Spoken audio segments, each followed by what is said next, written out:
நாங்கள் சின்ன வயசில் குலதெய்வம் கோயிலுக்கு போகும்போது அம்மா இந்த தக்காளி ஊறுகாயை தான் இட்லிக்கு செஞ்சு கொண்டு வருவாங்க. நானும் தங்கச்சி அப்பா எனக்கு உனக்குன்னு அடிச்சுப்போம். அம்மாவுக்கு பாவம் ஊறுகாய் பத்தவே பத்தாது. அதை தான் இன்றைக்கி நான் உங்களோட ஷேர் பண்ண போகிறேன். இதுக்கு 1 டீஸ்பூன் கடுகு, 1/4 டீஸ்பூன் வெந்தயத்தை வறுத்து எடுத்துக்கோங்க. வெந்தயம் கம்மியாக சேர்த்துக்கோங்க. வறுத்துட்டு பொடி செஞ்சுக்கோங்க. இன்னொரு மிக்சர் ஜாரில் ஒரு 15 காஷ்மீரி மிளகாய், 7-8 பல்லு பூண்டு, கொஞ்சமாக ஊற வச்ச புளி, 6 தக்காளி சேர்த்துக்கோங்க. எங்கள் அம்மா தக்காளி கொதிக்கும் பொழுது மிளகாய் தூள் போடுவாங்க. நான் மிளகாய் சேர்த்து அரைச்சிருக்கேன். இதை அரைச்சதை இப்போ கடாயில் 50 ml போல் எண்ணெய் சேர்த்துக்கோங்க. எண்ணெய் நல்லா சூடானதும் அரைச்சி வச்ச பொடி, அரைச்சி வச்ச விழுதையும் இதோட சேர்த்துக்கோங்க.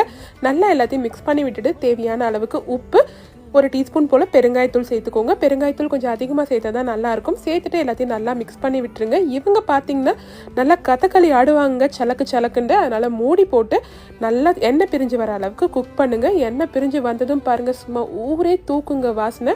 நீங்களும் ட்ரை பண்ணி பாருங்கள். பாய்.